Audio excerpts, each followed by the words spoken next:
In this video, I'm going to show you how to remove the background from an image on your Mac computer. Now, this is something specific to Mac computers, so sorry for my PC or Chromebook people.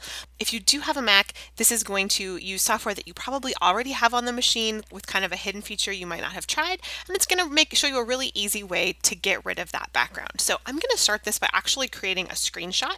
Not a lot of people know that on a Mac you don't need any fancy screenshot software. You can just hit Shift Command 4, and you see how my mouse is now turned into little crosshairs. I'm going to use that to drag over this image, and then what it's going to do is it is going to save that picture straight to my desktop. So you can see I've got it here. I'm just going to go ahead and open that up. And this was opened up in the program Preview, and this is the program that we're going to use to create this screenshot. Preview is the program that my Mac uses by default to open up PDFs and picture files, and it's got this great little markup tool button here, and if I press on that, it gives me some different editing tools, okay?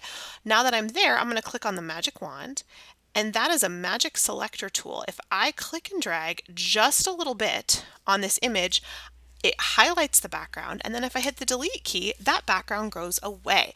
I'm going to do the same for the little interior of these two shapes, and voila, I can rename this and save it, and I have an image that I can upload onto a slide, onto any sort of graphical image where I don't want that white background to show up. Now, I should mention this works much better on plain backgrounds, especially when you have a lot of contrast between the color of the thing you're using and the background.